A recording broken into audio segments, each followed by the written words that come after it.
ya vamos con la parte de tanatología forense, iremos con la parte de un poco de toxicología básica, continuaremos con recién nacido y todo lo que es muerte neonatal y violencias intrafamiliares, y como les dije la semana anterior, culminamos con todo lo que es lesionología o traumatología forense. Entonces ya pueden visualizar. Otra parte de la plataforma que les activé es una carpetita. Harán todo lo que es los formatos que utilizamos no solo en medicina legal, en el sistema en el servicio de medicina legal y ciencias forenses o en la fiscalía, sobre los formatos de violencia intrafamiliar. Chicos, tengo un poco el internet inestable, voy a apagar la cámara, ¿sí? Mil disculpas, es por el internet. Entonces, me permiten, apago la cámara, espero que se normalice lo del internet, ¿ya? Continuando con lo que les decía, ustedes ya pueden ver en esa carpeta los formularios, ¿sí? Aquí también ya les voy a indicar de qué se trata, cómo están constituidos, qué es lo que llenamos, qué es lo que nos llenamos, lo más importante, ¿ya? Eso vamos a verlo en el transcurso de estas 2 horitas que tenemos la clase. A ver, otra cosa, bueno, no hay problema, Joana, gracias. Otra cosa, vamos a tener una tarea, ¿sí? Pero la tarea no es para que me la entreguen el fin de semana, sino me la entreguen el otro viernes, ¿sí? Van a tener 7 días para hacer la tarea, ¿ya? Entonces recuerden, como les dije la otra vez, salvo que sea algo sumamente de fuerza mayor, para que no entreguen la tarea. De lo contrario, el viernes, que es ya, se podría decir, inicio del feriado, el viernes 29, es la entrega de la tareita que ya les voy a explicar de qué se trata. No es una tarea compleja, es una tarea de lectura comprensiva. Como les digo, ya les voy a explicar en el transcurso de lo que estamos pasando estos temas. ¿Qué más? No les quiero llenar mucho porque es un feriado grande y quiero que disfruten el feriado. La otra semana vamos, antes de iniciar con todo lo que es tanatología, vamos a ver una lecturita que les va a interesar bastante y vamos a hablar de ello. ¿Ok? Entonces, me permiten, comparto pantalla. Ya puedo compartir pantalla, por suerte.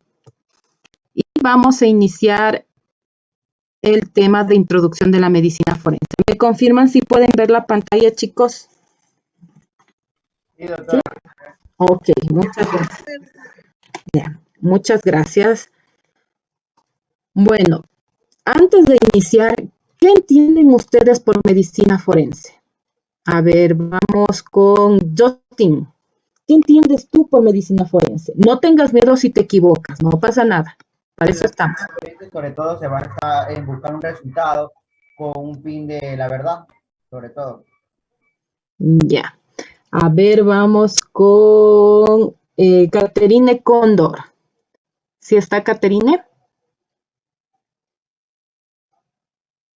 Bueno, no me responde. Vamos con Mónica. Mónica, ¿es lo mismo para ti medicina legal o medicina forense o los consideras como algo diferente uno del otro?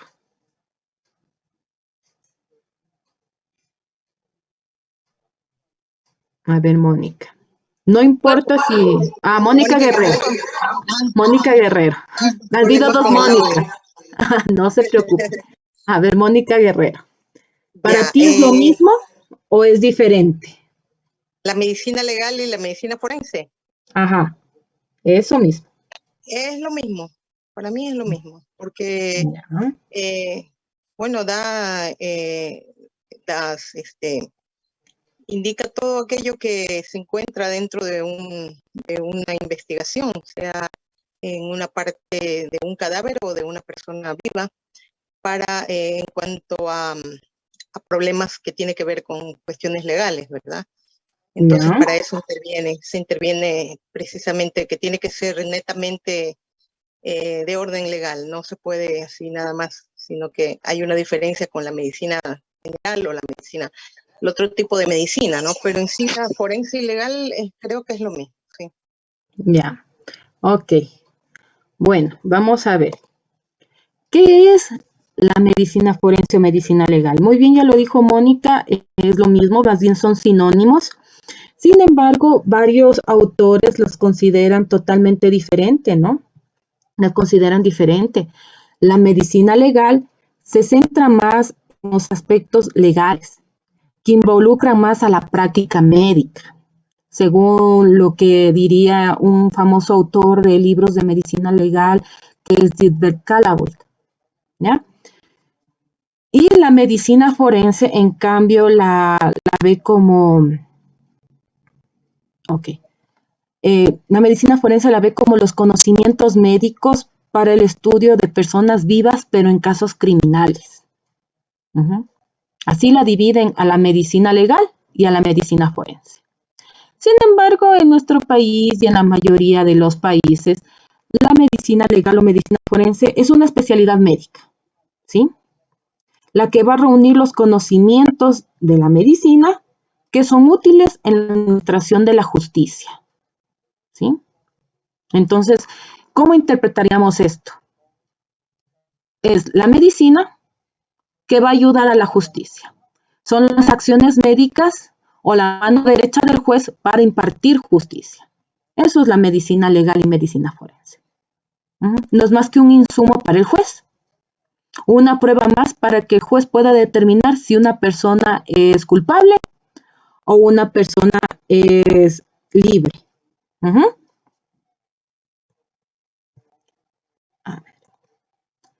Pero la medicina legal tiene varios puntos, varias estrategias sumamente importantes. Somos asesores técnicos, somos peritos, ¿sí? Porque recuerden que no todos los jueces saben de medicina, no todos los abogados son médicos, hay muy pocos abogados y médicos, no todos son peritos. Entonces tú tienes que asesorar de esa manera. Por ejemplo, nosotros podemos poner, el paciente X tiene una cefalea por lo que acudió, porque fue golpeado por un familiar. Muchos de ustedes me van a decir, ¿y qué es eso de cefalea? Cefalea es un dolor de cabeza, ¿ya?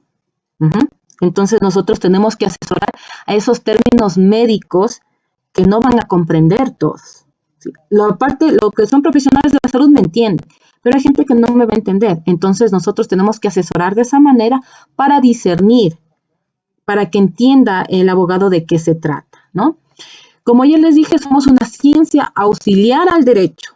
La medicina legal, medicina forense, no es parte del derecho, no es una rama del derecho, es una ciencia que apoya al derecho, ¿sí? Hagámosle como un arbolito, ¿no? El tronco del árbol es medicina y las hojitas o las ramitas son las diferentes especialidades que hay en la medicina.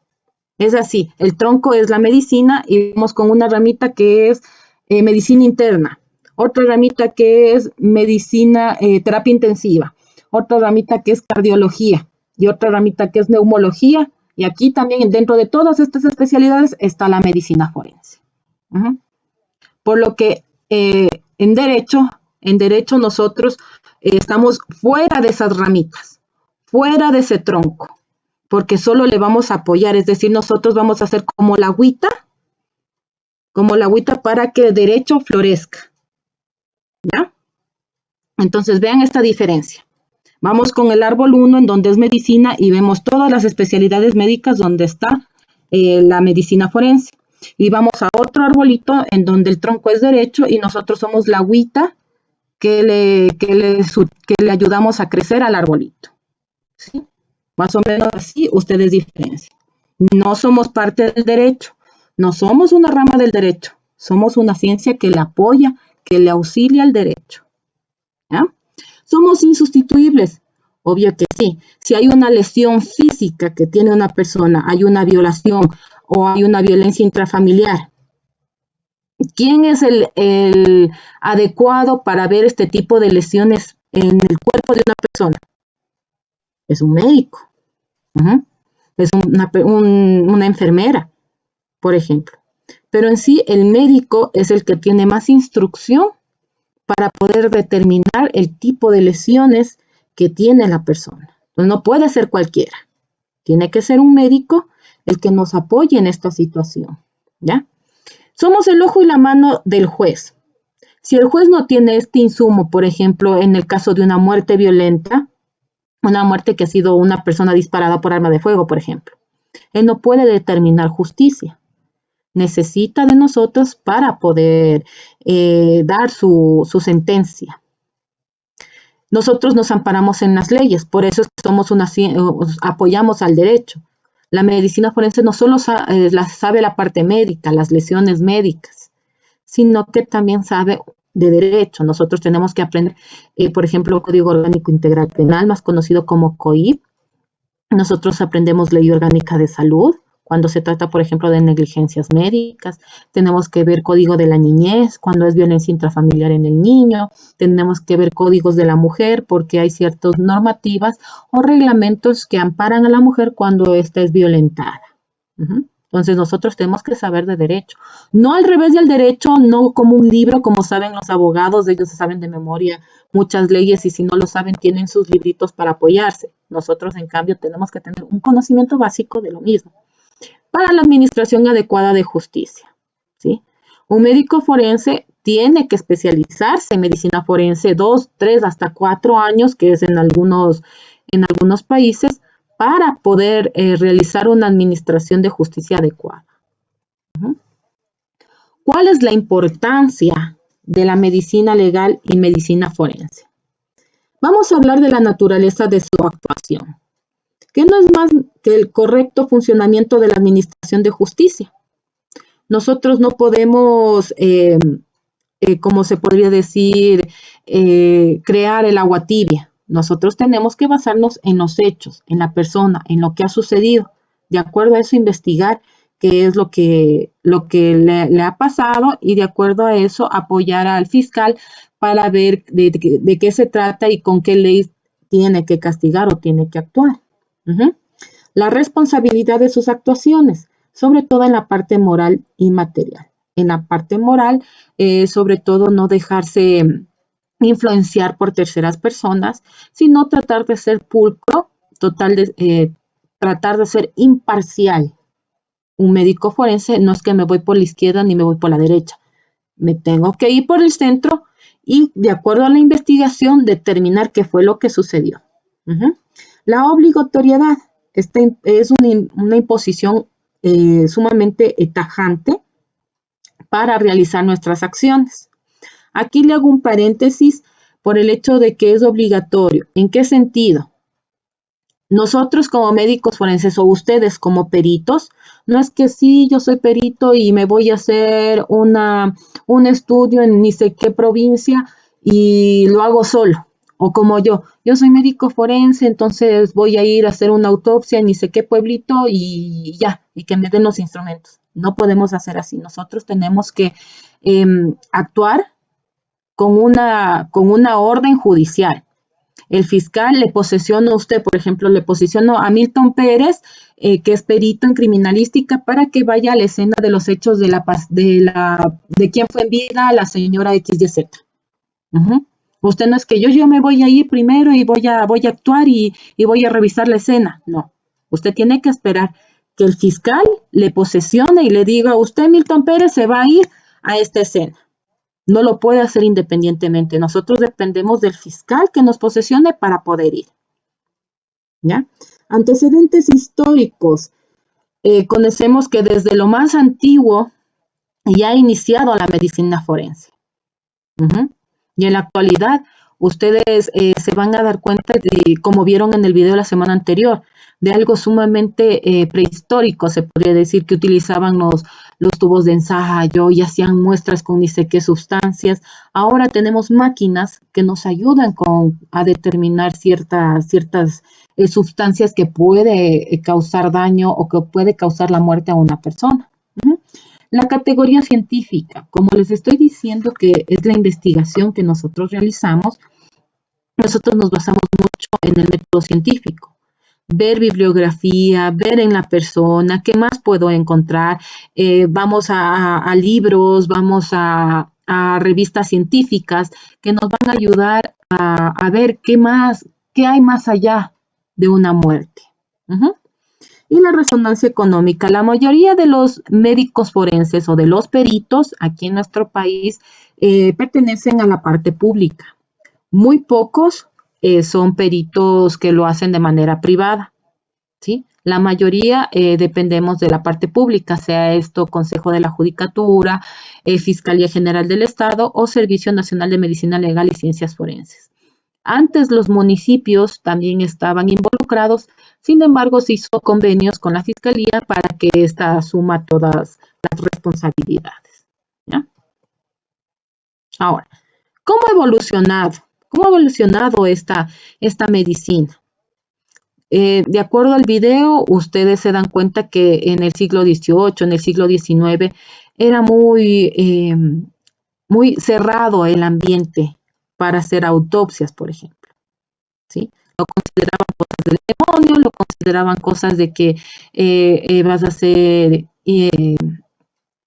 a ser condenado porque los cuerpos no se tocan, porque las almitas no se tocan.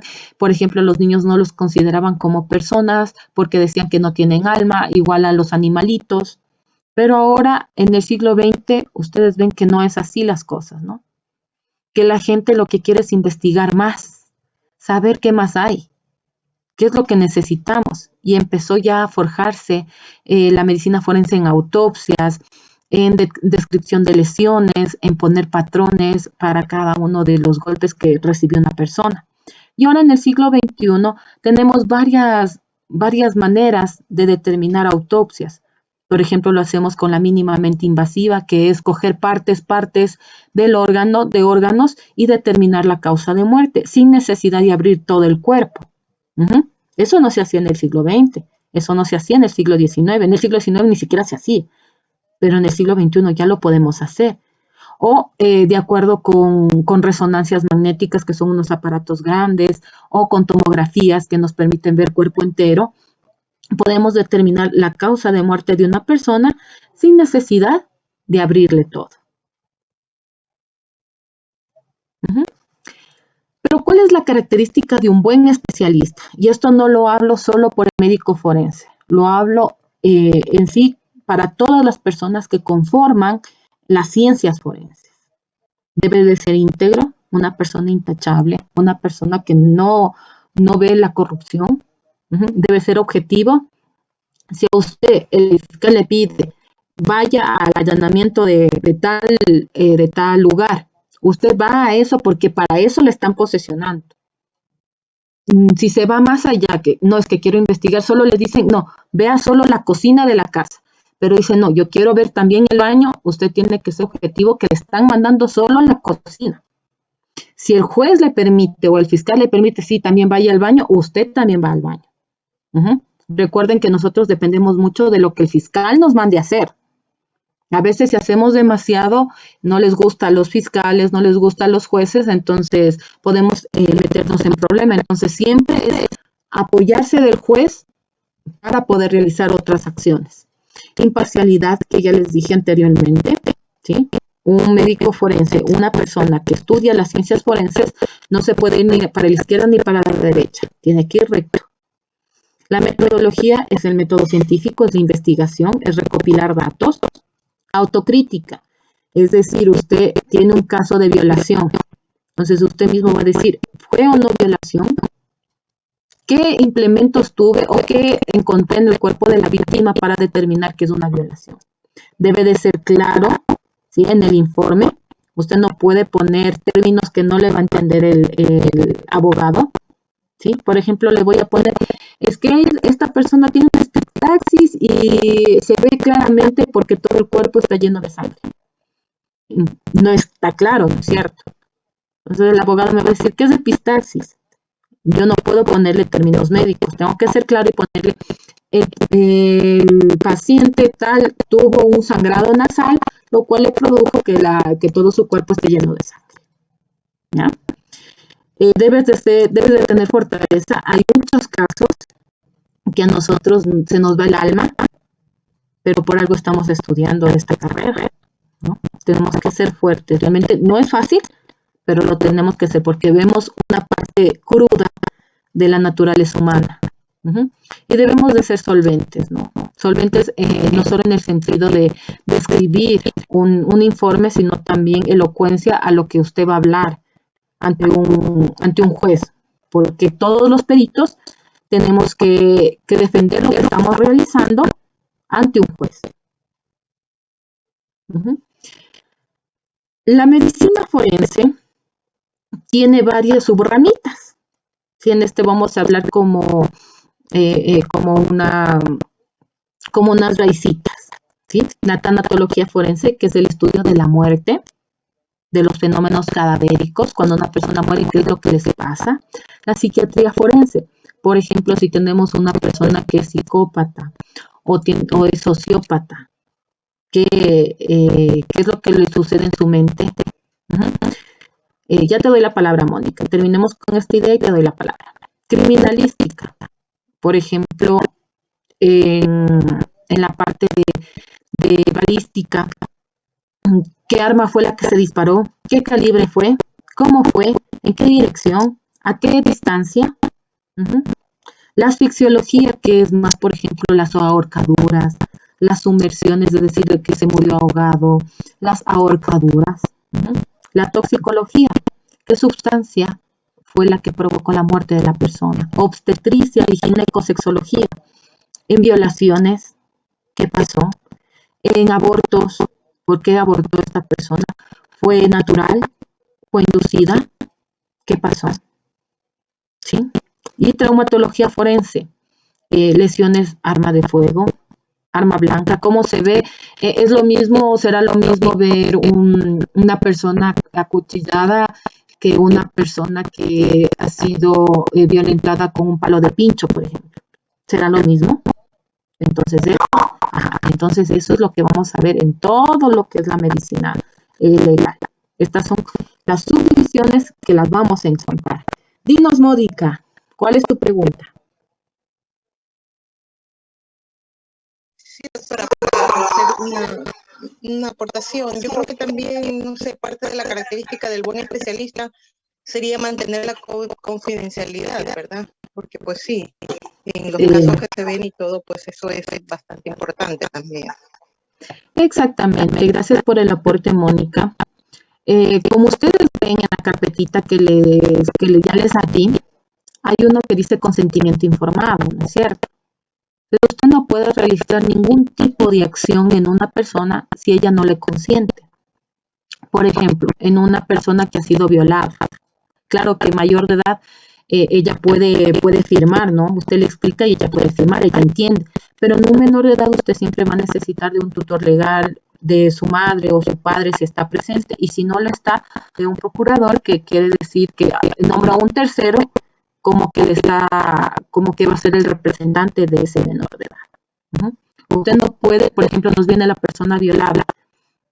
Usted no puede decir, sí, por favor, póngase en la camilla que le voy a examinar y le voy a tomar muestras. Y más bien dicho, tiene que desnudarse porque tengo que revisarle desde la cabeza hasta los pies qué lesiones se encuentran. Después de una violación, ¿no creen que es algo sumamente fuerte lo que le sucede a la persona y que encima que venga un tercero a revisarle? Entonces usted lo que tiene es que tranquilizarle a la usuaria e indicarle, mira, tú aparentemente has sufrido una violación, no puede afirmar porque usted no estuvo presente, primero.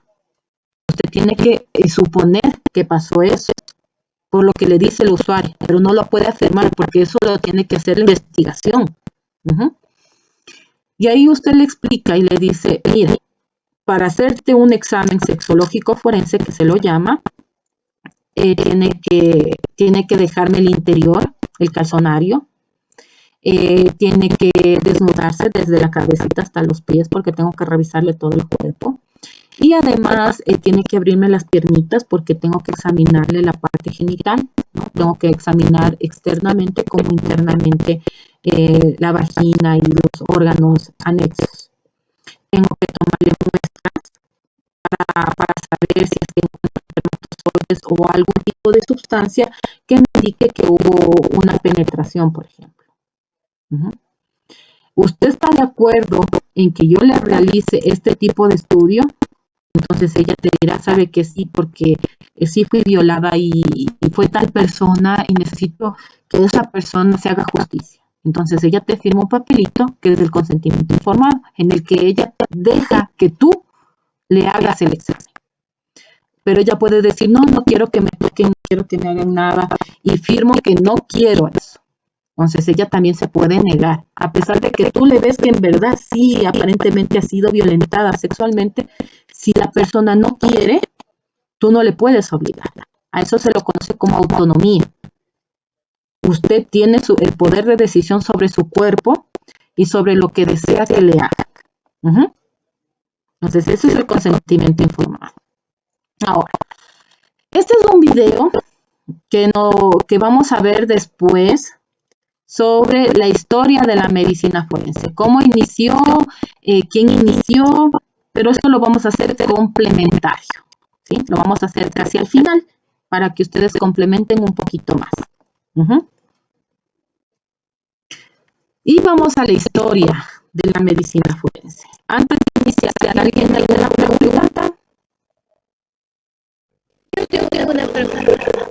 A ver, Mónica.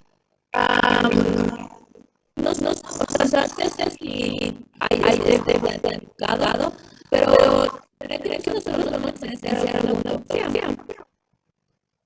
Ya.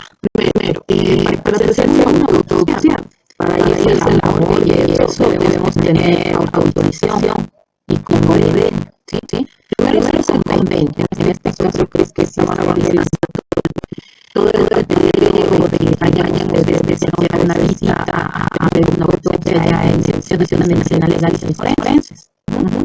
Hay que tener eso, y otra cosa es la confidencialidad. Lo que usted ve ahí es para usted y no puede estar divulgando en otras personas. ¿Sí? Recuerden que a pesar de que sea un cadáver, de que sea un fallecida, se merece respeto. ¿Sí? Todas las veces se merece respeto por tu vida, haya pasado lo que haya pasado, es una persona. Si así es un remedio para vivirle, se merece todo el respeto. Usted lo que ve, se queda ese rato ahí. Como te digo, no sé si estarán todavía hablando para que vayan para que se inició a presentar una opción. No lo sé, desconozco sobre todo para hablar con la doctora o esperemos que sí se lo bueno vean una siquiera. Porque no sé si ustedes ven los videos como se les dice, pero otra cosa es en vivo, ¿no? Y sobre todo hay muchas personas que no toleraran mucho eso. Aguantar esa parte de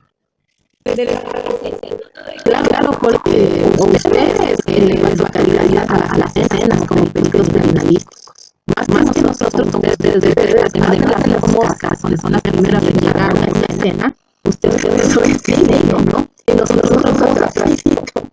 Sí, para que vean. La pregunta que siempre me ahí es, ¿quién va primero en la escena? ¿Quién es el primero que entra? Entonces, no, la policía criminalístico no viene a hacer. No, dice. ¿Cuál es la moscas, pues? Están igual en sangre. Así están. Entonces, a ver, ¿alguna otra pregunta que tengan sobre este tema? No. Está claro. Gracias a hacerse la mano, no le van a decir, doctor, ¿qué era? Es que no le entendí. Nada. Quería hacer una pregunta más. Esto también está tratando de la formación, ¿cierto? No te escuché en esa parte. Yo como dije, les mandaría de uno, ¿no? Si toman nada, no hay problema, no, pero todo lo que les estoy diciendo va a estar en el estudio, todo lo que les estoy diciendo. No me voy a inventar nada, ahí está. Al final, pues les digo, saben que terminamos los mapas, por lo general terminamos la introducción de la medicina forense. Y tanta tecnología, y ya es un examen. Entonces, me parece como más cortito, ¿no? Hoy tenemos esta parte. Y la próxima hacemos contar todo lo que vamos a desarrollar la próxima y próxima clase. Esa es la guía, ¿ya? Entonces, yo sí les he visto. entomología forense no lo vamos a ver tanto, más bien en el tercer semestre, cuando tengan la salida de campo, ahí van a ver qué animales son los más sociales en un cuerpo. Con toda la licenciada Blanquita, les va a dar un poco más de esto, y yo les voy a dar algo básico, algo para que tengan ustedes ¿ya? ¿Sí? ¿Alguna pregunta que tengan, chicos? Ya. Tienen un minuto. A ver, Mónica. Dame un minuto porque se me está acabando la batería. Y te pregunto. Tienen un minuto. Menos 12 segundos de 2 segundos. Menos 2 segundos. ¿Ya?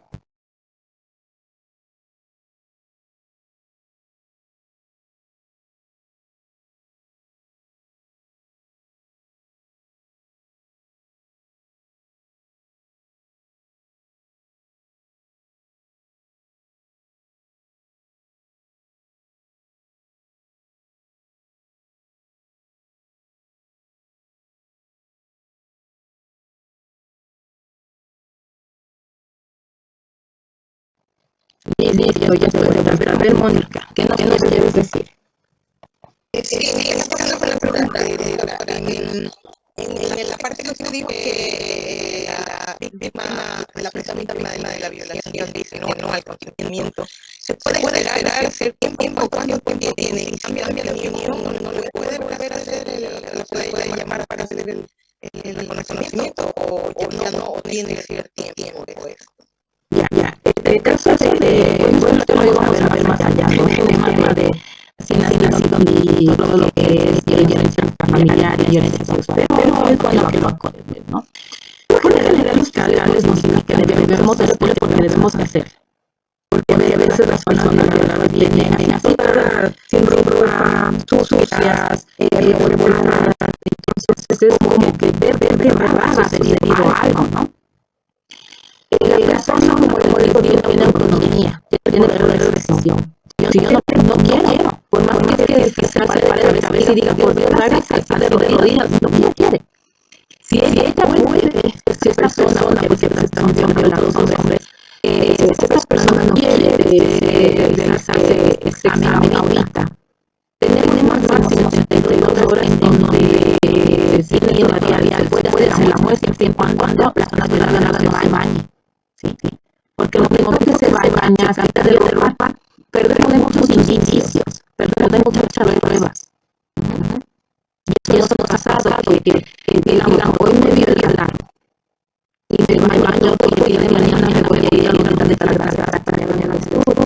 Posiblemente no encontramos nada o encontramos algo mínimo. Entonces, se espera mínimo de 48 a 72 horas.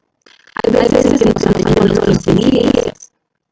Cuando ya está bañada, pero desde 24 horas de que como mucho llegó a lo de la 1:31 y se vuelve. Entonces, a veces sí se encuentra, a veces no se encuentra. Entonces, es preferible en estos pacientes hacerse el mismo día. Pero si estas dos de lo hacen en 72 horas, se puede hacer. Nosotros no podemos negar ese derecho que tiene la persona para la justicia, ¿no? No podemos negar.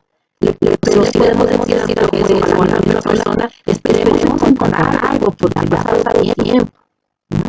Le voy a hacer el examen, pero veamos qué sale, ¿no? Recordemos que nosotros no es como la bolita de carne que sabemos porque nos va a dar la suerte, no es así. Entonces, eso, Mónica. Listo. Dime, ¿cómo estás? Buenas noches. Bueno, una circunstancia, las características de al lado que es por vistas de situaciones que se dan de que cuando existe una violación, como les decía, así sea menor de edad, le piden el consentimiento al padre para hacerlo, pero a veces el menor se niega, no lo quiere hacer, entonces cambiando las edades de justicia. Una cosa que cuando existe los dos tipos de violación, que es la primera, cuando existe la violación del delito flagrante, que me legalizan la pericia, ya sale todo con los estudios que ya dan, pero la otra es sobre violación cuando se da desde largo tiempo. La mayoría de cosas de lo que se todavía son ya como malicioso, ¿no? Porque imagínense a veces violación después de años, 2 años, ya han tenido hijos en ese tiempo, ya han mantenido relaciones sexuales con pareja y esa situación. Entonces ahí está la gran diferencia de directamente a lo que es la medicina, ¿verdad? Exactamente. En esos casos sí nos ha venido también. Después de 3, 4, 5 años, a raíz de una hijita del colegio, digamos así.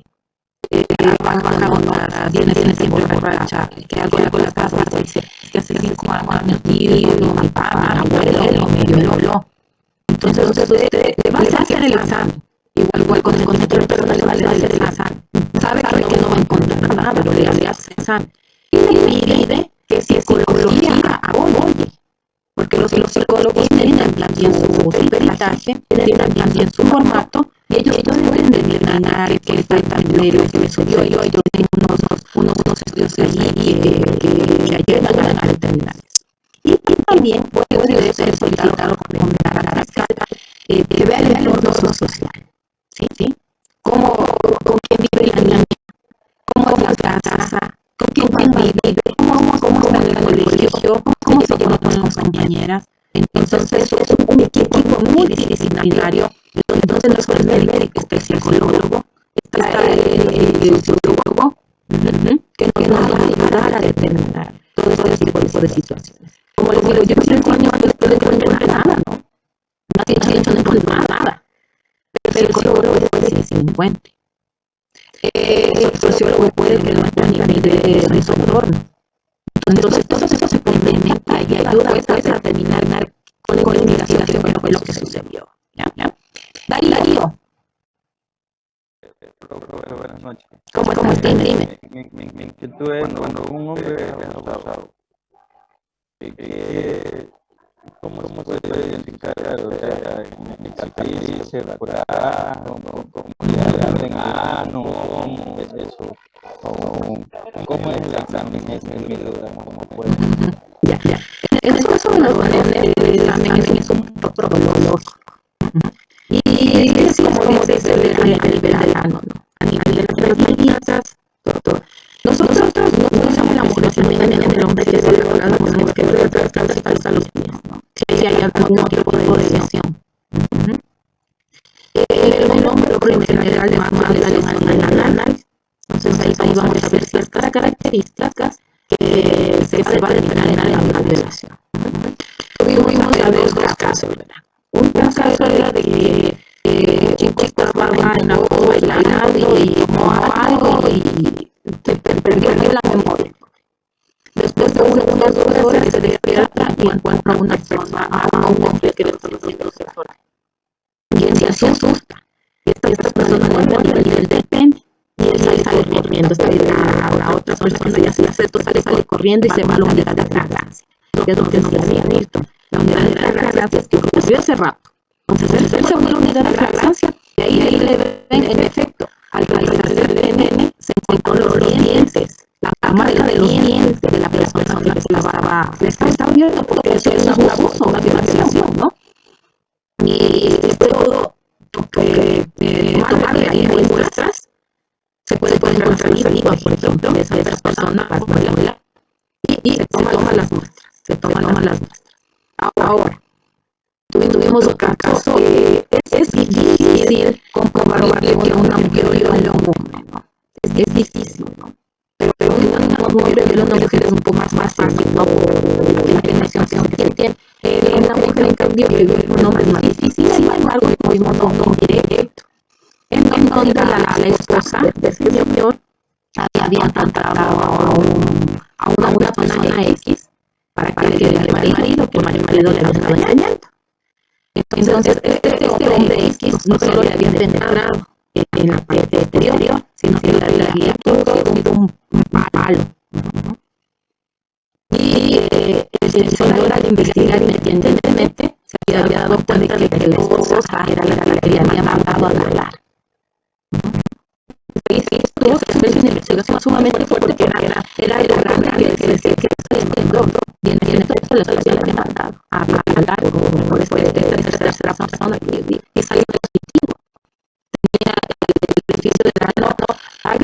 encuentra que los servicios no es como un asterisco, porque en realidad no es un asterisco. Y la persona que está violada de ese asterisco se vuelve bien liso, ya no tienes estrías. Esa persona bien había sido violada. Entonces se cuenta con una violación indirecta. ¿Alguna otra pregunta que tengan? ¿No? Entonces vamos a continuar. Dígame. Pero como yo no le ven por cara, le abren. No, igual tienes que coger la mujer, por ejemplo, tenemos la vagina, no sé, y un orificio. Ahí tienes que tomar muestras. En el caso del hombre, la anal, tienes que tomar muestras a nivel anal y a nivel de vena, y también tienes que coger muestras. ¿Sí? No es que le decimos sí, sino que se le dice a la persona que se vence en cierta posición y tú vas tomando la muestra. Eso es un hizo como ya lo dice Mónica, porque es como un montón de y vas tomando las muestras. Y eso lo vamos a ver más adelante. O sea, adelante, vamos a ver. Ya. ¿Alguna otra pregunta? ¿No? Entonces vamos a continuar. Estás con el micrófono apagado. Ya dice, digamos, yo lo por ahí, vuelve a la volver a hacer medio Roberto o ya voy a salir a la separación. Depende mucho, verás, nosotros tenemos como esfínter, como que te abres, cierras, así. Entonces, de a poco puede recuperarse. De a poco vuelve de nuevo el disco. ¿Ya? Así es. ¿Alguna otra pregunta que tengan? Listo. Continuamos. Les apago mi cámara porque vaya a interferir. ¿Ya? A ver, continuemos con la historia. Listo. No sé por qué se puso otra vez, pero ahí está. Vamos a continuar con la historia de la medicina forense.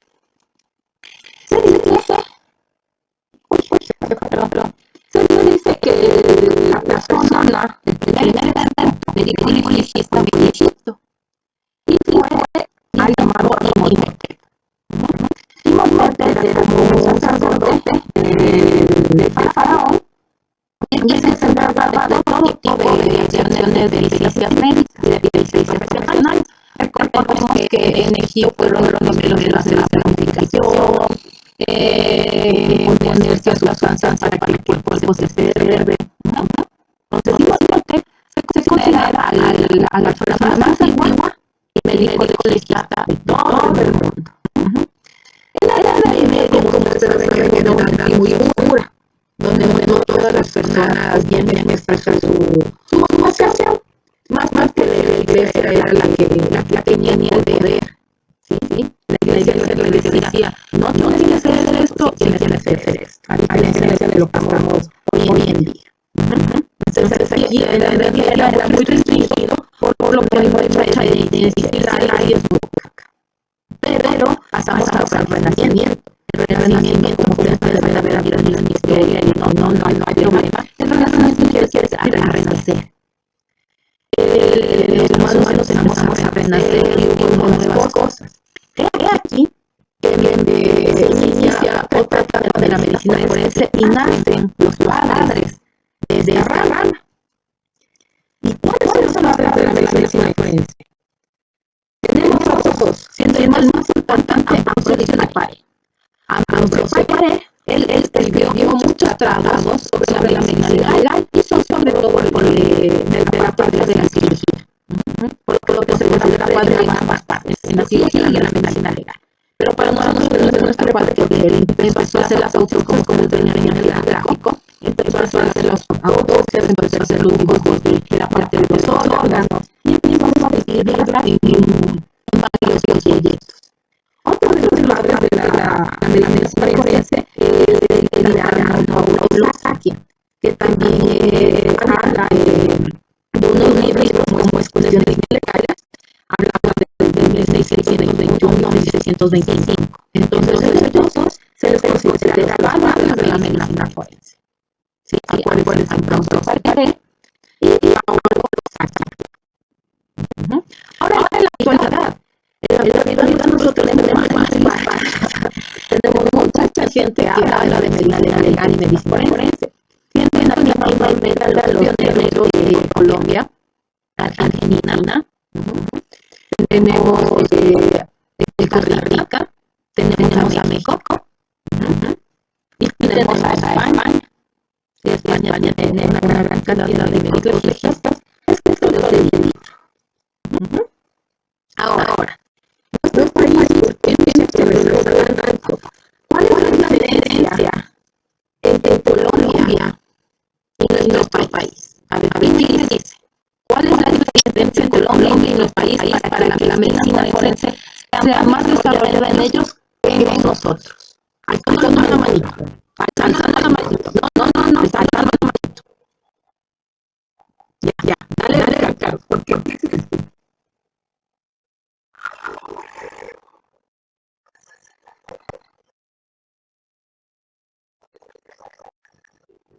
ya, muy bien. Rolando, ¿tú qué dijo Carlos? Bueno, sí, por el índice de violencia sexual desarrollarse en tiempo atrás y actualmente está desarrollando lo que recién se quiere o se comienza a vivir en un país.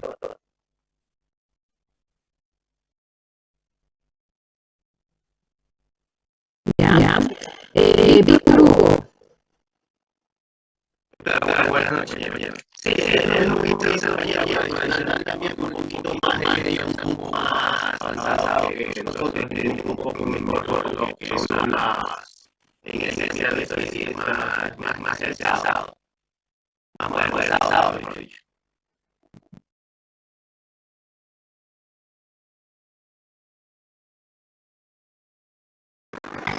Disculpas, me fue el internet. Voy a recargar la No, escucho. Marco y terminamos con Raúl. Pues, es una compañera por la de violencia y creo que también por las diferentes formas y modalidades que tenemos criminales en ese país para cometer delitos. No siempre se encuentra lo mismo, podría decir. Milton, ¿tú también piensas lo mismo que tus compañeros? ¿O algo diferente?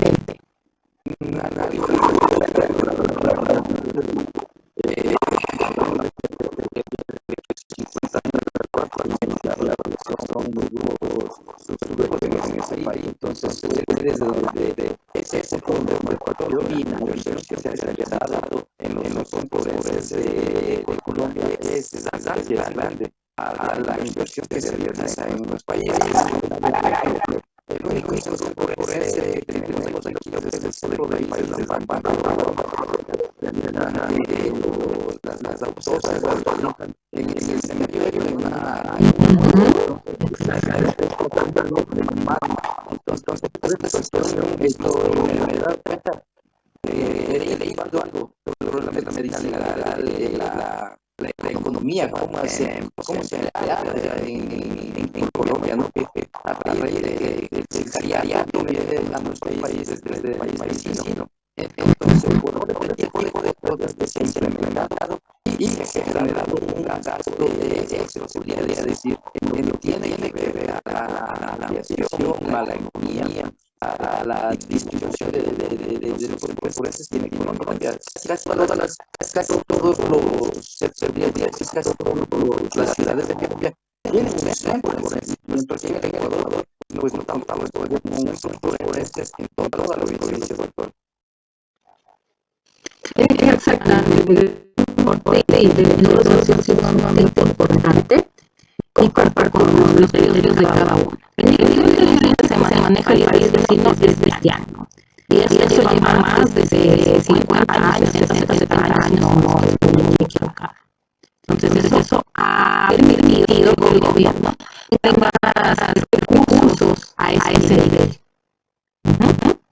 Los grupos selectivos de alojamiento, muchos de los desaparecidos, se dan cuenta que nosotros fue el mundo de los demás repo. Pero hay un libro que que se realizó sobre los desaparecidos aquí en el Ecuador, y ese libro tiene más de 50 páginas. Dense en cuenta. Recién el país perdió otro caso en la Corte Interamericana de Derechos Humanos de un poeta Castro, si no estoy mal, en donde el cuerpo de él no aparece. Y a él lo desaparecieron por el hecho de casar, dicen, ¿no?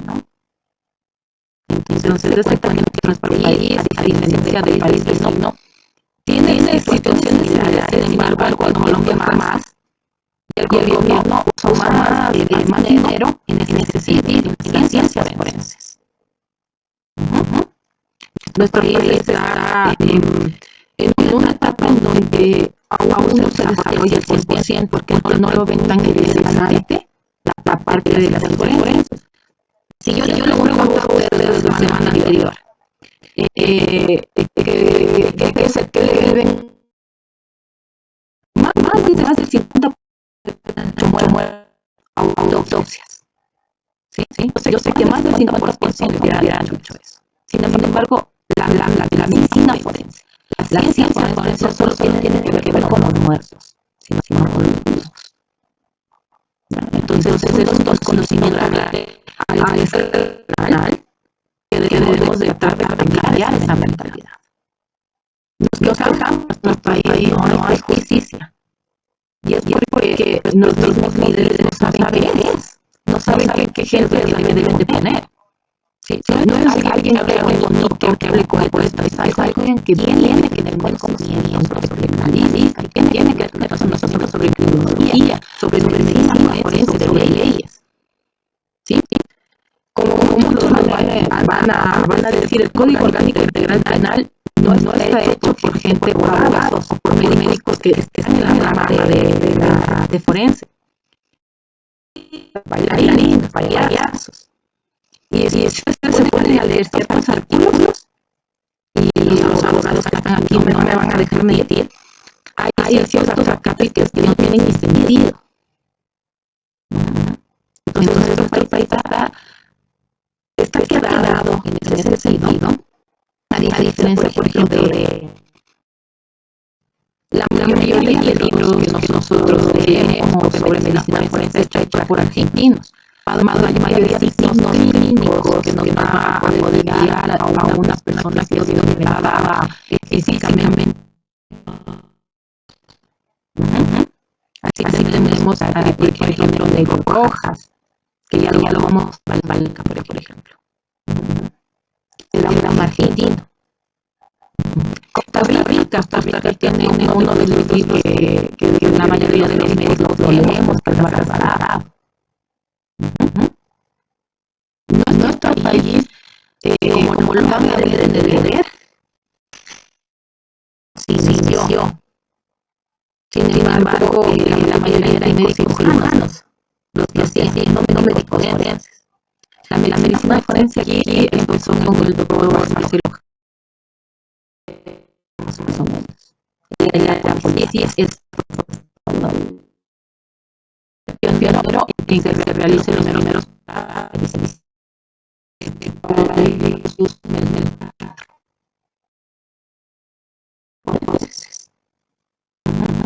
promoción que son los que acaban de grabar este año. Sí, última promoción, y eso hablamos de la plena promoción. Sí. Entonces, nuestro país, a diferencia de Colombia, que tiene un instituto, que es una analista de instituto, nosotros no tenemos un instituto. Nosotros lo que decimos la medicina forense está en los edificios. Y aquí quedó. Pues fue en el edificio grande que dice Servicio Nacional de Medicina Legal. Y ahí quedó. Y como las palabras del compañero, no todos los edificios tienen sus forense. Vayan a hablar en la página para hacer autopsias en el cementerio. Y se dan ahí. Por ejemplo, en cierta parte de la general, si los hospitales tienen el Hospital de Nacional de Concha, tienen la morgue, tienes que hacer ahí.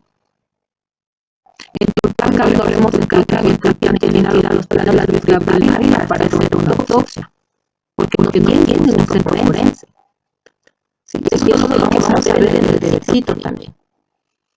Te van a decir que han creado otros centros forenses. Tenemos, por ejemplo, Loja, tenemos Pato, que es un compañero, tenemos ahora en Esmeraldas, tenemos Manaví. Y sin contar los tres centros forenses más grandes, que son el Iquitos, el de Guayaquil y el Buen Cuenca, que siempre han existido, ¿no? En la ciudad de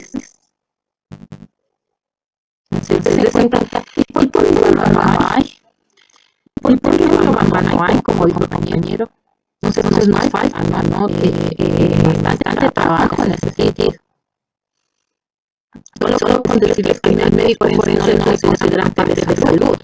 Cuando se dice de ser parte de salud, al final estamos viendo pacientes. El hecho de que vayamos al derecho no quiere decir que no sean médicos. Entonces hay muchas tendencias que debemos resolver, ¿no? Y esperemos que de a poco el gobierno se dé cuenta de que somos importantes. Continuemos con la exposición. Ya.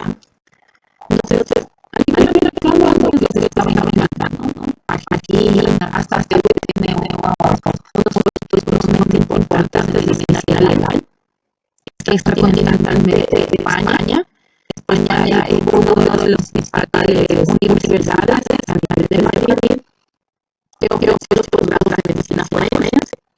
En Luisiana, en Estados Unidos, por ejemplo, se implementó dentro de la carrera de medicina y la medicina legal forense. Entonces, vamos viendo que no es seguro que hay la forense desde antes. Desde los egipcios hasta en la Edad Media. En la Edad Media, por ejemplo, en la Edad de la Piedra, en los neandertales, en los australopithecus, ellos explicaban a la familia un hombre ahí muerto, que murió. Entonces, vamos a ver esto porque el hombre murió por naturaleza. Y siempre espera más, siempre tiene más, siempre investiga más.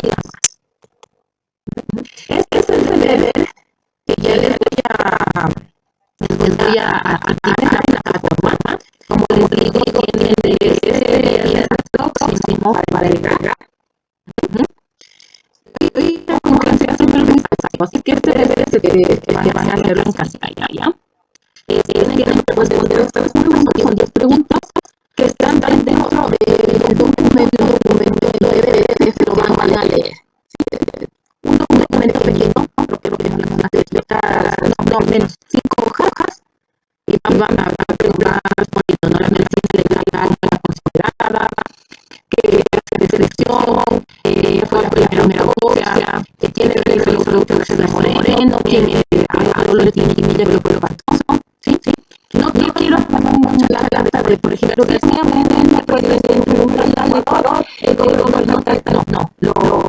hice la pregunta. ¿Qué me de Moreno? Esa de fueron 2. Solo necesito los nombres de los 2 médicos. No necesito que pongan una lata, sean concretos. 2 o 3 palabras, nada más. Eso lo deben hacer en un con letra 31, ahí mismo les explico todo. Si no pueden hacer en un Word y lo hacen a mano, si tienen una buena letra, háganlo. Y le suben la foto. Si tienen una buena letra, háganlo en un Word. ¿Ok? Entonces, este es el de siempre poner la fotito, aunque no todas las indicaciones, ¿ya? Si tienen, me avisan si quieren darle la fotito.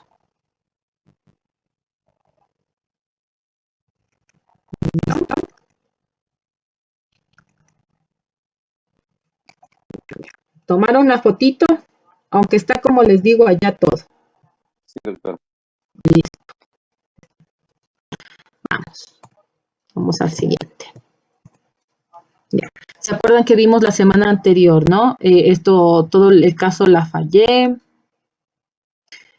El caso de estos casos, si es que quieren ustedes verlo, lo pueden ver, no hay problema, lo pueden buscar.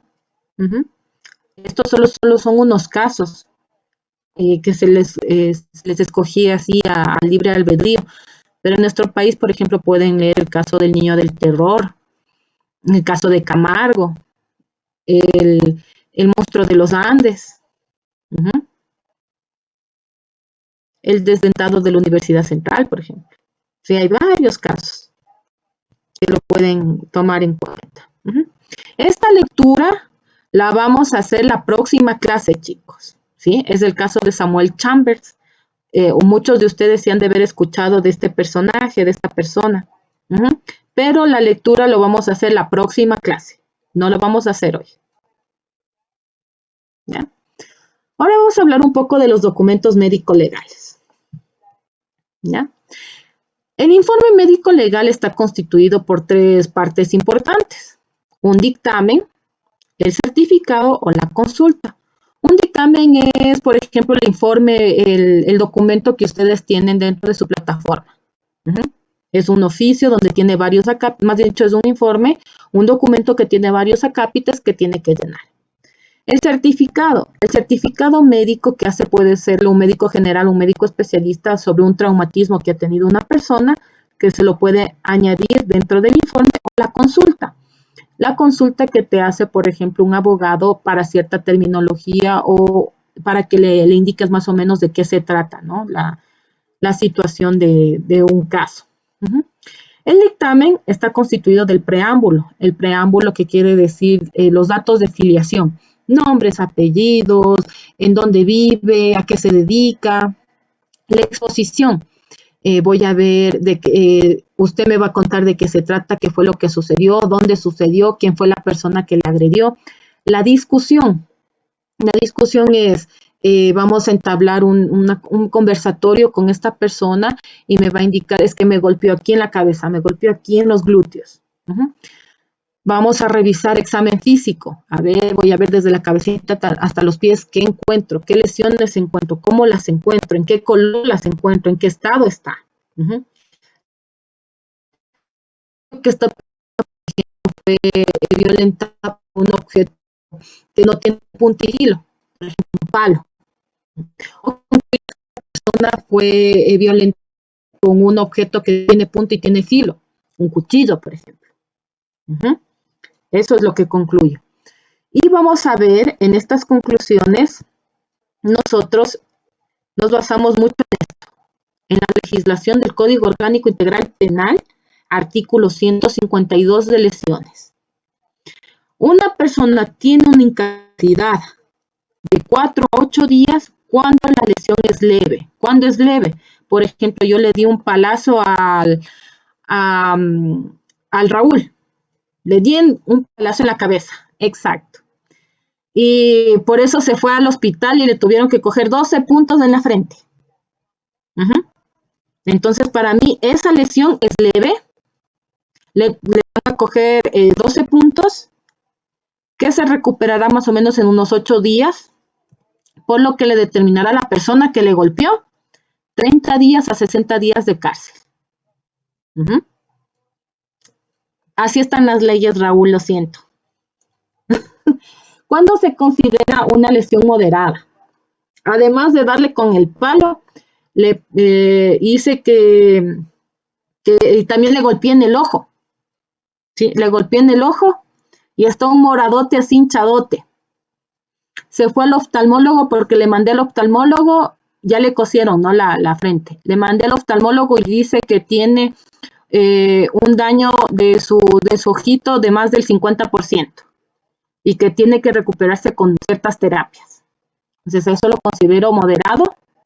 La incapacidad va a ser de 9 a 30 días y la pena privativa es de 2 meses a 1 año. ¿Cuándo es grave? Es que encima tenía un cuchillo, le golpeé en el ojo, le pegué con un palo y le acuchillé justo en el tórax. Y le acabé con un pulmón, que fue al hospital y le tuvieron que poner un tubo torácico para que pueda respirar. Eso se lo considera grave. porque todavía está vivo, solo tenía que ponerle el tubo nada más. Así son las leyes, Raúl. No, es que me da risa que te dice, porque todavía está vivo, o sea que todavía no estás muerto, güey. Es que exacto, es que todavía estás vivo, entonces no lo consideran como que te has muerto, ¿no? Entonces lo consideran grave, de 31 a 90 días y la persona va de 1 año a 3 años de cárcel. Muy grave. Es que encima de que le puse el tubo torácico, no se recuperó y tuvieron que abrirle más. Y ahora él tiene secuelas de que no se le va a recuperar. Lo considero más de 90 días y la persona va de 3 años a 5 años. Pero ahora, como no, ya hice una operación todo y no salió bien, Raúl, y tiene que utilizar oxígeno de por vida, eso ya se le considera incapacidad permanente, porque no se va a recuperar nunca, pues. Ya tiene oxígeno de por vida. Eso se lo considera incapacidad permanente y tiene una pena privativa de libertad de 5 años a 7 años. Otro ejemplo, por ejemplo, de incapacidad permanente es que yo le corté la mano al Raúl. Entonces, eso es una incapacidad permanente. ¿Por qué? Porque no le va a crecer otra mano, pues. No le va a crecer otra mano. Entonces, él ya se quedó incapacitado, no va a tener su mano. Y la persona que le hizo eso va con una pena privativa de la libertad de 5 años a 7 años. Los médicos legistas nos amparamos en el artículo 152 de lesiones de acuerdo a este cuadrito. Cuando lo consideramos leve, moderado o grave. ¿Por qué les digo que ahí está mal el Código Orgánico Integral Penal? Porque no nos dice que es leve. Yo les puedo decir que leve solo fue el golpe en la cabeza. Pero en otros países leve puede ser otra cosa. Entonces aquí está mal nuestra legislación porque no fue hecha por médicos forenses para indicar leve se considerará tales situaciones. Muy grave se considerará cuando tales cosas ha sucedido. Nosotros lo hacemos de manera subjetiva. Si para mí, por ejemplo, no fue muy grave que le pusieran el tubo torácico, para otra persona, para otro compañero, no, eso fue muy grave. Debe de irse más de 90 días. O para otro compañero, no, eso le va a causar una incapacidad permanente. Entonces, esa parte es muy subjetiva. ¿Ya? Y la fórmula final es entregarle al fiscal la información y decirle vea, esto fue lo que sucedió, esto fue lo que encontré, realice la investigación respectiva y determine cuál fue el culpable y táchelo los días que tenga que ir la persona culpable, ¿no? El certificado médico, nosotros como médicos forenses, por ejemplo, al Raúl no es cierto que le golpeé con un palo y tuvo que irse al hospital a que le cogieran los puntos, ¿no? Pues yo necesito de ese certificado que le dé el profesional indicando si al señor Raúl Otero con número de cédula tal acudió al centro de salud tal donde se le cogió 12 puntos producto de un golpe aparentemente por un objeto que no tiene punta y filo, por un palo, por ejemplo. Ese certificado nos ayuda mucho a nosotros para indicarle al juez, mire, tuvo que ir al hospital a que le realicen le cojan unos puntos, le suturen, porque fue grave. Sí, fue una situación grave de que le golpearon la cabeza y le abrieron la cabeza. Entonces, este certificado nos ayuda mucho a nosotros. No va dirigido a nosotros como médicos forenses, sino que el certificado es para más un orden judicial y sobre todo para Raúl, porque Raúl ha de decir también tengo que presentar en mi trabajo, ¿no? Que me golpearon. La consulta en cambio es la que nos hacen los mismos médicos forenses o los abogados, ¿no? Entre médicos forenses es, por ejemplo, tengo este caso, ¿qué te parece? Dame tu criterio y te voy a mandar estas fotos para que le veas. A ver, para mí es esto, para ti ¿qué es? Entonces hacemos un consenso y decimos, sí, ¿sabes qué? Es esto. Esto ha sucedido. Que hay peritos que lo hacen de manera privada, su experticia y otros que lo hacen de manera pública, ¿no? A estos se los considera peritos de oficio y peritos de parte. Los peritos de oficio son aquellos que trabajan en el servicio público, sea el Servicio Nacional de Medicina Legal, Ciencias Forenses, Fiscalía o Consejo de la Judicatura. Los de oficio son servidores públicos. Es decir, que el fiscal le puede sortear y decirle, de todos estos, sabe que Víctor va a ir a esta pericia. Yo le posesiono a Víctor porque él trabaja en la fiscalía, por decirles, ¿ya? Y los peritos de parte, en cambio, son los que trabajan de manera privada. Yo no quiero trabajar para ninguna de estas tres entidades. Lo que voy a hacer es pagar los $50 que para que me certifiquen como perito y ya lo hago de manera privada.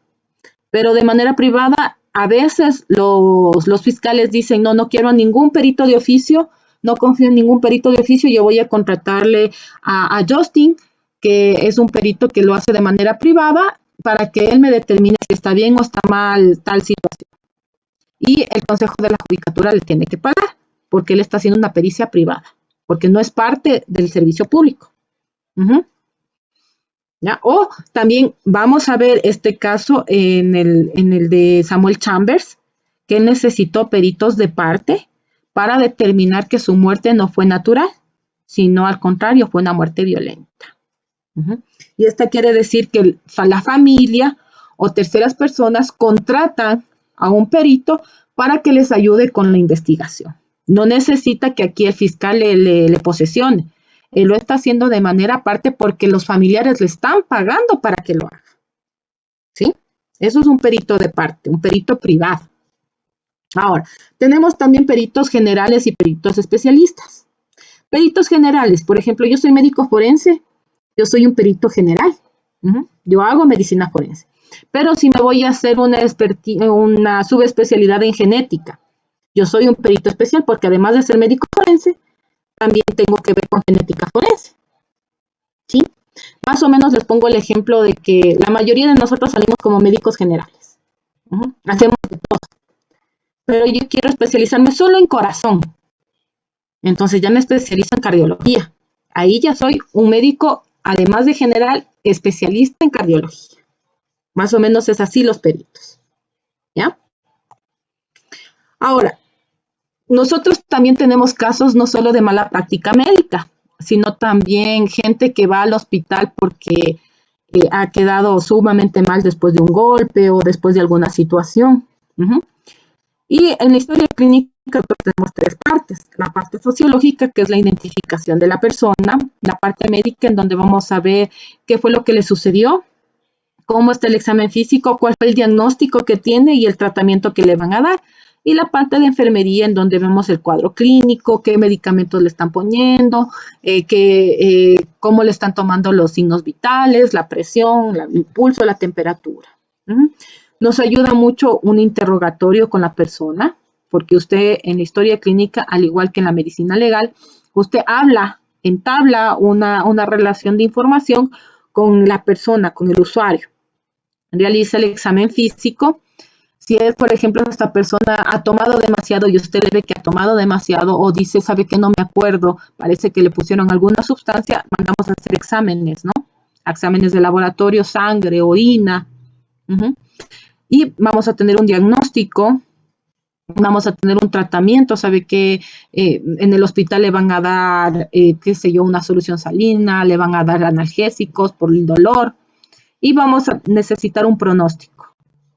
¿Sí? Un pronóstico, por ejemplo, esta persona que más o menos no se acuerda de nada, no sabe qué consumió, tendrá un pronóstico bueno porque si le hidratan o le dan cierta medicación, les va a ayudar a recordar. Necesitamos mucho de la historia clínica de la persona. Ahora, ¿alguna pregunta que tengan hasta aquí, chicos? Doctora, Preguntas. Dígame. Doctora, bueno, de lo que usted dice, cuando el momento que ustedes les llegan a dar el tiempo de incapacidad a una persona que sufrió, sea por un delito o un accidente de tránsito, porque de eso se encarga lo que es el médico legista. Ustedes, bueno, lo que he visto siempre, ustedes se apoyan bastante con el especialista, ¿verdad? Digamos, en este caso, el oftalmólogo, usted le ve, como dijo, esta situación de que sufrió un golpe en el ojo. Entonces, lo que he visto es que ustedes se apoyan bastante con el especialista, a ver que el oftalmólogo mismo se encargue de determinar qué mismo es lo que está sucediendo, o sea, tenga problemas con la retina, tenga problemas con las partes del ojo, ¿no? Entonces, y usted, una vez que les entrega ese certificado, ahí es cuando ustedes emiten ya su dictamen final, cuando, o sea, ya lo de la incapacidad, el tiempo de incapacidad, la verdad. Exactamente. Recordemos que, por ejemplo, lo que nos dice Milton, no te van a dar una respuesta de la noche a la mañana. Nuestros servicios públicos sí se demoran bastante, ¿no? Te dice, sabe que ahorita esto no es una emergencia, venga el otro día. Lo que nosotros podemos hacer en este caso es, sí, yo le veo el ojo hecho pedazos. Le voy a poner hasta mientras de 4 a 8 días, si se desinflama todo. Pero ahí en nuestra conclusión debe de ser valorado por médico especialista, oftalmólogo, y de acuerdo a eso, lo que determine al diagnóstico que tiene el especialista, se ampliará este informe. Digamos que yo le puse de 4 a 8 porque solo le vi morado el ojo. Le mandé donde el oftalmólogo. Y me viene con la respuesta del oftalmólogo que ha tenido un traumatismo ocular, lo cual le produjo un desprendimiento de retina, por ejemplo. O sea, que se le salió una parte del ojito. Ya no le voy a poner de 4 a 8. Entonces tengo que solicitarle al fiscal, ¿sabe qué?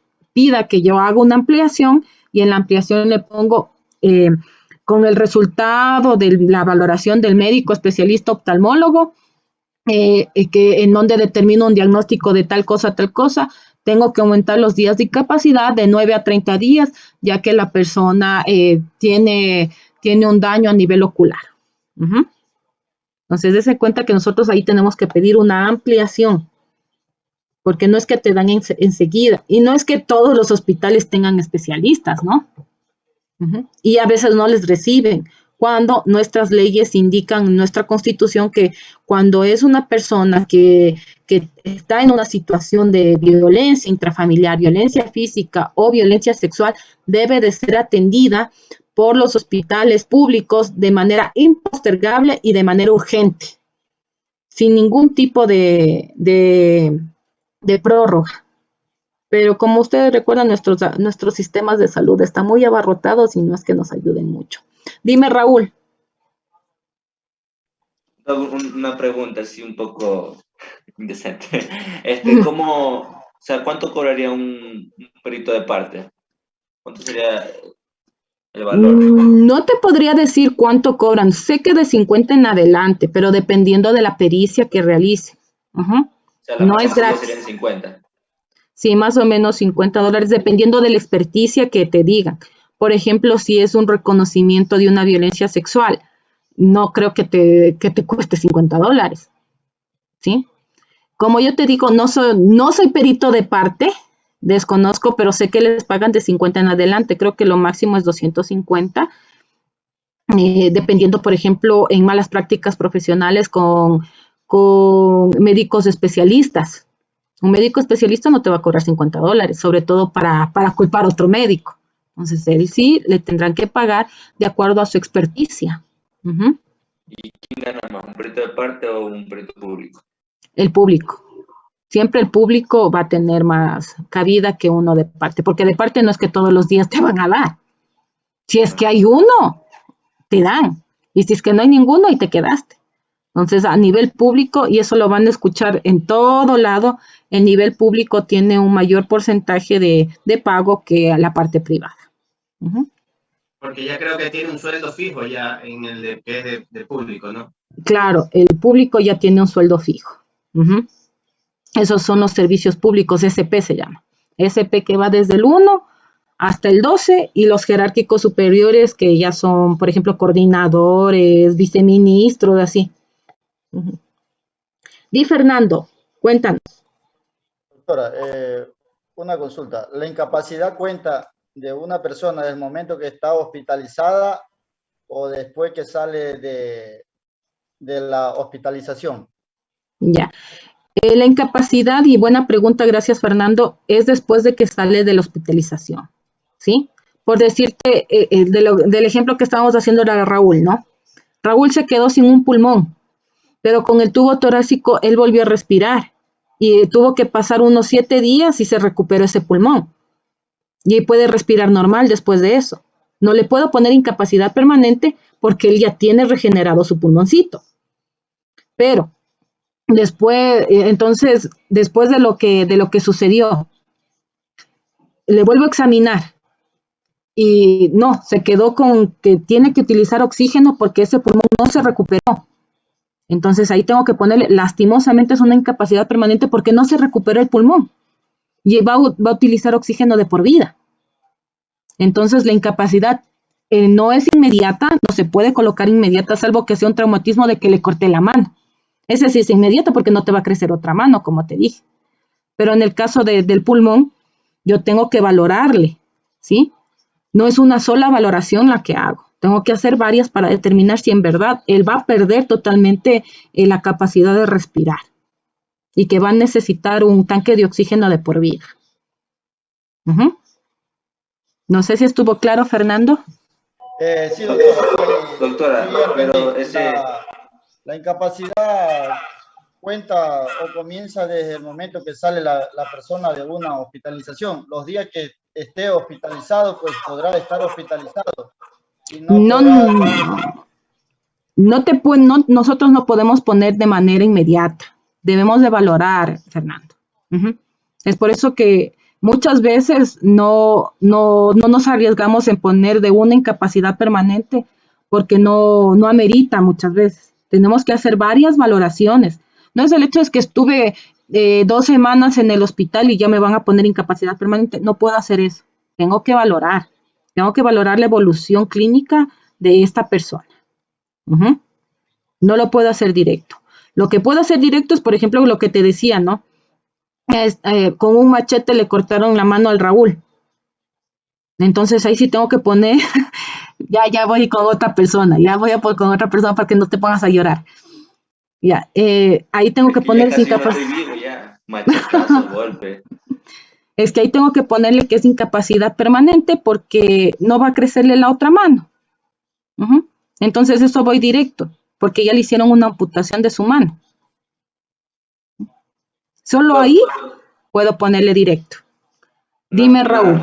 Una pregunta, pero escúcheme, usted dijo como primer lesión leve, un golpe en la cabeza.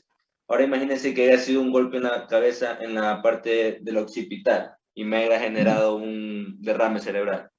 Ya, yo tengo que, por ejemplo, ahí yo pondría de 9 a 30, más de 30 a 90 días, porque es un derrame cerebral. Y tengo que valorarte de nuevo a ver si vas a tener una incapacidad permanente. Por ejemplo, te dejaron sin habla o te dejaron paralítico. Entonces yo tengo que hacer una segunda valoración con los médicos de cómo va tu evolución, cómo va tu pronóstico y de acuerdo a eso hacer una nueva recalificación del cuadro que vieron del artículo 152 del COI. Entonces, no es enseguida, son varios pasos. ¿Ya? ¿Alguna otra pregunta que tengan? Preguntas. Doctor, disculpe si ya, digamos, ocasionamos alguna lesión y por el mal cuidado de la persona se agravó, sería ya culpa de nosotros mismos, o sea, del que comete, al que le hicieron la lesión. No, porque para eso mismo es el médico forense. ¿Se acuerdan que estábamos viendo que realiza una investigación científica? ¿Sí? Es, por ejemplo, él va al hospital, ¿no? Al hospital a hacerse los controles. Y en la historia clínica, por eso la historia clínica es un documento legal importantísimo, no solo para los médicos, sino para ustedes mismos como pacientes. En la historia clínica el médico me va a decir, mal cuidado del paciente, no acude a los controles. Entonces ahí yo no le puedo echar la culpa a la persona que le violentó. Ahí tengo que decirle, el paciente mismo no ha acudido a sus controles, no ha ido hay un mal cuidado que indica el médico que le está valorando.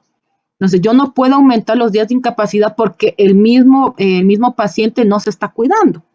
Entonces nosotros necesitamos mucho de la historia clínica porque no podemos ser subjetivos.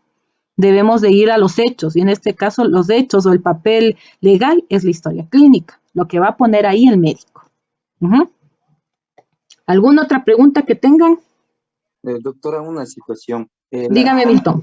De lo que he visto, la ampliación que ustedes realizan, la ampliación de las pericias, las he visto que le hacen por 2 causas. La primera es como la que usted decía, el momento de que ya determina un especialista, ustedes ahí ya realizan la ampliación para que, digamos, en este caso todavía no termine el juicio, hasta que realmente ya Fiscalía solicita o el juez ya determina de que se va a dar la audiencia final para el juzgamiento. Bueno, ahí es donde usted hace la ampliación ya con la ya con la documentación que le envía el especialista una.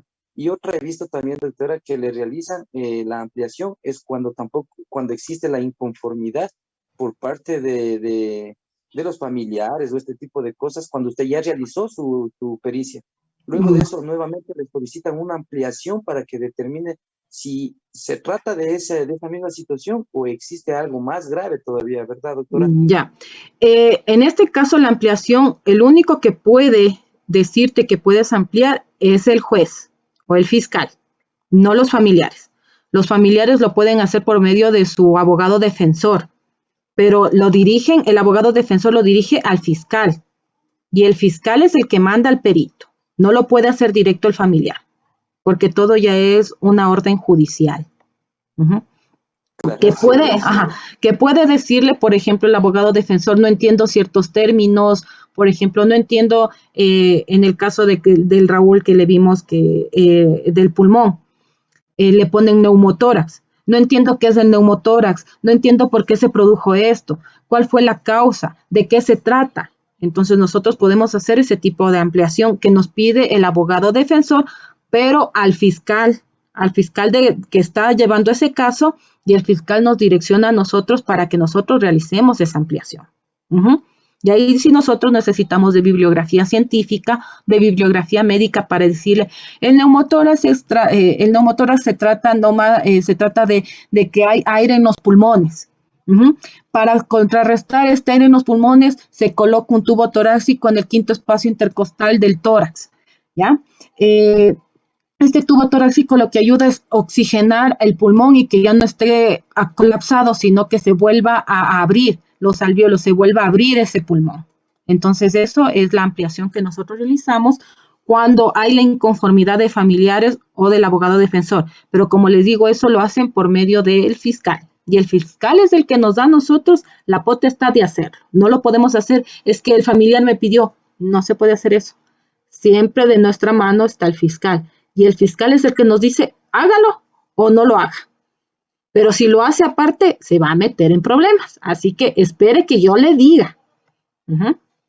Eso, Milton. ¿Alguna otra pregunta que tengan? ¿No? Bueno, vamos a ver el formato de ginecología forense, ¿ya? Que ustedes tienen en la carpetita. Ya me di cuenta que no les he puesto el consentimiento, ya les voy a subir el consentimiento, ¿ya? Para que lo vean también. Ya. Este es el formato de delitos sexuales o de violencia sexual. Va los datos de la institución, por ejemplo, unidad de flagrancia, qué número de informe es, el expediente, esto lo pone el fiscal, la fecha del examen, por ejemplo, hoy 22 de octubre del 2021 a las 21 horas. La autoridad, en este caso va el nombre del fiscal, el fiscal Pepito Pérez.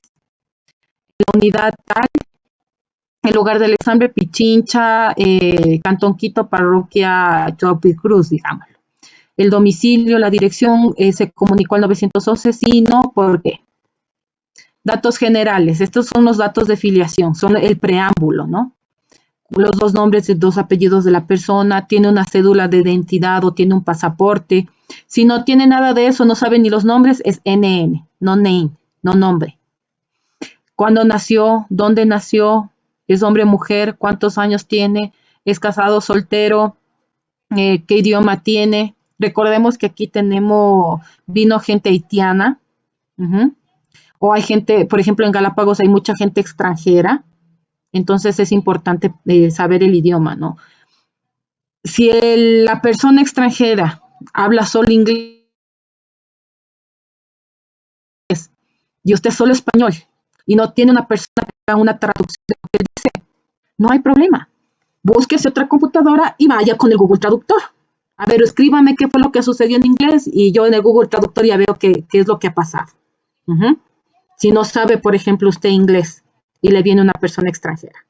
O, en todo caso, por lo general, siempre hay una persona que intérprete dentro de las fiscalías, entonces dice, sí, yo le voy a interpretar todo lo que dice porque yo sé inglés al revés y al derecho. ¿Ya?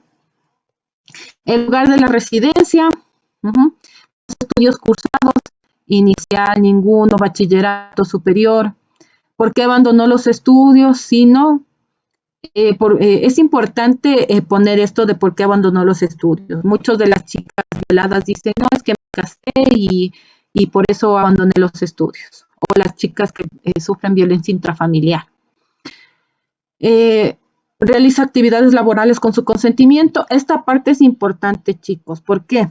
Tuvimos un caso en fiscalía en donde una jovencita que tendría, una venezolana jovencita de unos 16 años, decía que realiza actividades laborales con su consentimiento. Según ella, sí. ¿Qué se ocupa? Soy trabajadora sexual. 16 años y que trabaje por su voluntad. Ahondándole a la chica durante el relato, ella indica, sabe que lo que pasa es que mi novio es el que me obliga a hacer eso. Y mi novio tiene 24 años. 16 años, 24 años. Eso no es algo legal. Entonces nos dimos cuenta que el novio era el chulo que les dicen, que le obligaba a la chica a prostituirse. Ese rato en la morgue le cogieron a este hombre y le pusieron en custodia a la chica. Y ahí nos dimos cuenta que ella realizaba actividades laborales sin su consentimiento. ¿Sí? Dense en cuenta que parece que este acápite no sirve de nada. ¿Para qué me preguntan? Ayudó a determinar de una persona, una jovencita que estaba siendo ultrajada y obligada a realizar trabajos que no debía realizarlos. La discapacidad es importante también conocer y sobre todo el porcentaje, porque si una persona que tiene una discapacidad mental o una discapacidad física, más del 50% ya es un agravante dentro del Código Orgánico Integral Penal. Y esto puede llevarle a la persona que la ha violado a más años de cárcel, siendo la parte de la violación de los más grandes, ¿no? De 26 años hasta 40 años. Cada uno va sumando agravantes. Ya. ¿Usa medicamentos, sí o no? También es importante porque mucha gente, por ejemplo, los mayorcitos son hipertensos. Entonces, sí es importante saber si le hacemos un toxicológico, nos va a salir que toma alguna sustancia. Entonces, decirle, no es que se está drogando, sino que él toma losartán, por ejemplo, para la presión. Información adicional es, por ejemplo, en los menores de edad, ¿no? ¿Quién la acompaña? ¿Cómo se llama? ¿Cuál es el parentesco? A veces no quieren ir con la mamá, iban con las amigas, nombre del acompañante, el parentesco, en donde vive, el número de cédula, el teléfono. Antecedentes ginecobstétricos, si tuvo menstruación o no, ha estado embarazada, está actualmente embarazada, por ejemplo, en violencia intrafamiliar. ¿Está actualmente embarazada? Sí. Y me golpeó justo en el estómago y en la parte baja. Vaya a la maternidad Isidro Ayora para ver si hay un bienestar fetal, si es que el bebé está bien. O vienen y dicen, sí, justo me golpeó y estoy sangrando. Vaya a la maternidad, por favor, para que le ayuden a ver si en verdad está bien el bebé o está abortando. Dese en cuenta que ahí por lo que está abortando ya es un agravante, ¿no? Le golpeó y está muriendo otra persona, un bebé. Vamos a ver el relato cuál es el presunto agresor, la historia médico-legal, qué tipo de violencia fue, cómo ocurrió y qué ocurrió. Utilizó intimidación, por ejemplo, verbal, te voy a matar. O tenía un arma y con el cuchillo me estaba amenazando y me iba violando, por ejemplo. Estaba bajo efectos de alcohol o de drogas. ¿Sí? Hubo penetración, sí, a nivel vaginal, a nivel anal, hubo besos, hubo tocamientos, todo eso ustedes van señalando aquí. Muchas veces dicen, no me acuerdo, no sé. Se ha cambiado de ropa, es importante. Si una persona violada, no se debe de cambiar la ropa, porque ahí encontramos, por ejemplo, vellos púbicos que se puede determinar por medio de un estudio en laboratorio. Trajo o si en todo caso se cambió, trajo las prendas. Se ha bañado, como les digo, en las personas violadas es mejor que no se bañen para tener nosotros el indicio. O si recibió tratamiento médico. Por ejemplo, me fui al hospital, primero me fui a la maternidad y ahí me pusieron unos sueros, entonces, ¿para qué le voy a sacar un examen de sangre si me va a salir alterado?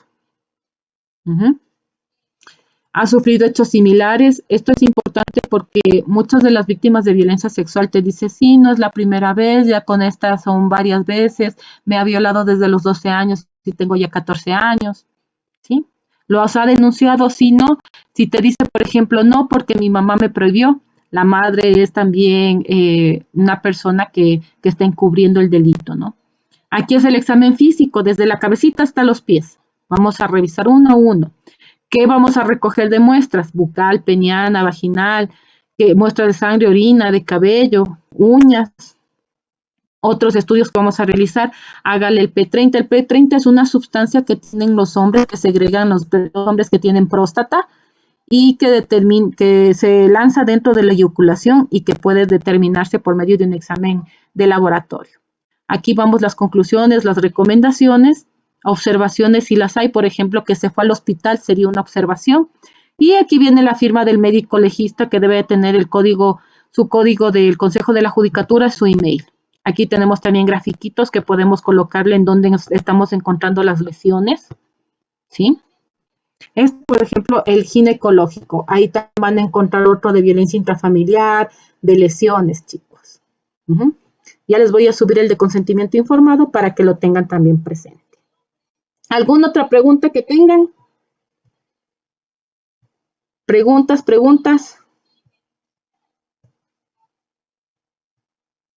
¿No?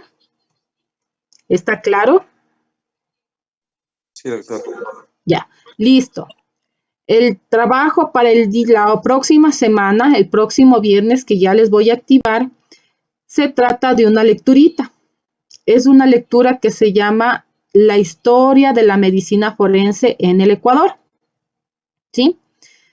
Eso lo van a leer, es una historia corta y van a responder las preguntas que ya tomaron las fotitos, ¿sí?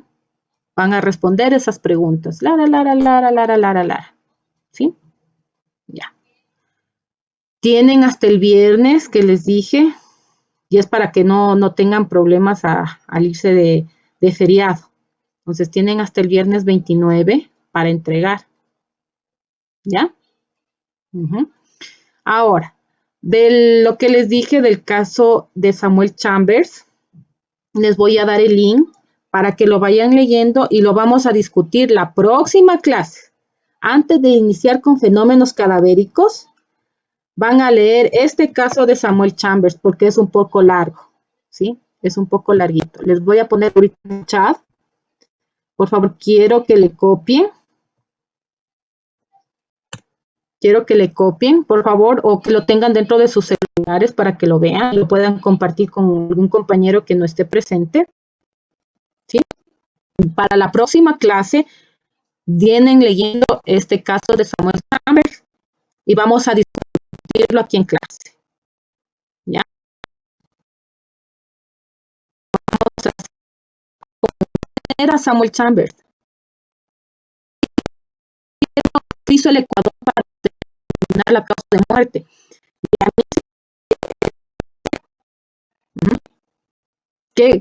¿Qué hizo la familia? ¿Qué está haciendo el país por este caso? ¿Ya? ¿Qué archivos? El de Samuel Chambers, por favor, cópienlo aquí, porque no les voy a poner en la plataforma. De ser posible, sí, cópienlo en su celular y pásenlo a las personas que no están presentes, ¿ya? Cópiense ese link, por favor. Cópiense ese link. La exposición no le paso a la plataforma, porque va a haber el material de estudio. ¿Sí? Es más, ya les voy a activar para que vayan leyendo. Aunque solo para que vayan leyendo, porque no es que les voy a tomar y examen, ¿no? Por si acaso, solo para que vayan leyendo, que es lo que hemos visto el día de hoy. Y la tarea con el archivo está dentro de la plataforma. Ahí van a encontrar un PDF en donde se lo descargan y van leyendo. ¿Ok? Entonces, ¿qué tenemos para la próxima semana? Hasta el 29 de octubre el deber y leer el caso de Samuel Chambers. Nada más. ¿Sí? Porque no les voy a mandar deber para el feriado. Tranquilos, no les voy a mandar deber para el feriado si están viendo eso. ¿Ya? Por eso es que les mando ahora este deber. ¿Ya? ¿Ok? Listo. Es más, como vamos a empezar a ver fenómenos cadavéricos, vamos a ver unos videos y me van a determinar ustedes qué es, ¿ya? Pero eso en la próxima clase, para que no se vayan con deberes, ¿ya? Listo, chicos. ¿Alguna pregunta que tengan? ¿Está claro? Doctora, una preguntita. Dígame. Doctor, una preguntita. En algún momento vamos a ver el tema sobre las larvas. Sobre las larvas y el crecimiento de las larvas, eso es en fenómenos cadavéricos. Sí, es fenómeno cadavérico tardío destructor. Claro, más que creo que hay una parte de este fenómeno de las larvas es determinar eso, que las larvas también creo que determinan el tiempo de putrefacción de un cadáver. Claro que sí, porque empiezan con los huevos, las pupas y de ahí se hacen moscas grandes. Aunque lo vamos a ver más como light, porque no vamos a profundizar mucho, ¿no? Eso se llama antropofagia. Vamos a ver en antropofagia de qué se trata y vamos a ver unos gráficos, porque quiero que ustedes se den cuenta, ¿no? ¿Cuándo es un fenómeno cadavérico temprano? ¿Cuándo es un fenómeno cadavérico tardío destructor? ¿Y cuándo es un fenómeno cadavérico tardío conservador? Pero la próxima semana vamos a iniciar primero con el tema de tanatología. ¿Qué es la tanatología? Y después, creo que de la próxima a la próxima empezamos con fenómenos cadavéricos, ¿ya? ¿Alguna otra pregunta que tengan, chicos? ¿Preguntas? ¿Preguntas?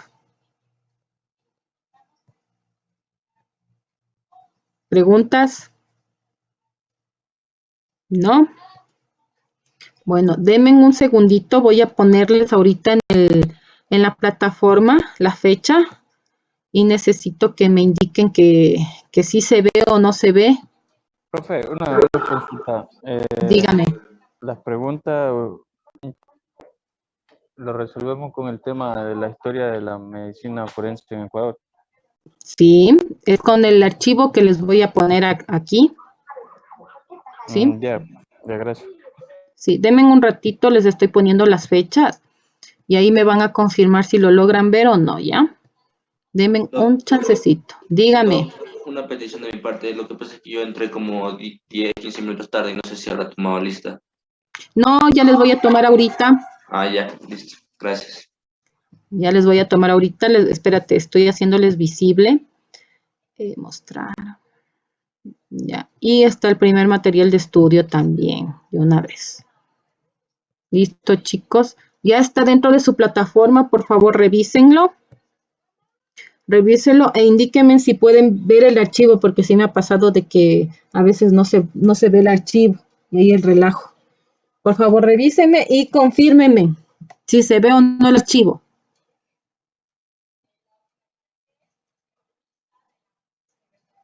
Hay dos, ¿verdad? Hay uno. Hay uno que dice Historia de la Medicina Forense en el Ecuador. Es un PDF. Sí, sí se ve. O bueno, en mi caso Listo, sí muy bien. Si se le ve a uno, se le ve a todos. Ya. Sí. Y vamos a culminar. Vean que me he ido de largo. Yo quería darles siquiera una media hora de descanso, pero nos hemos ido de largo. Vamos a culminar con la lista. Voy tomando lista y se van yendo, ¿ok? ¿Ya?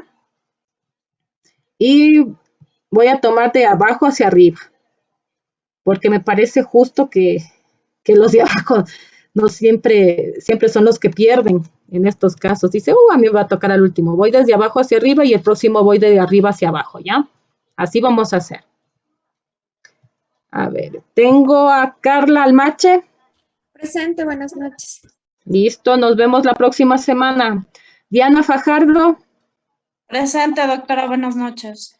Buenas noches, nos vemos la próxima semana. Mónica Vinuesa. Aquí, gracias. Nos vemos. Víctor Hugo Vinces. Doctora, buenas noches, presente y hasta la próxima. Hasta la próxima. Darío Tuárez.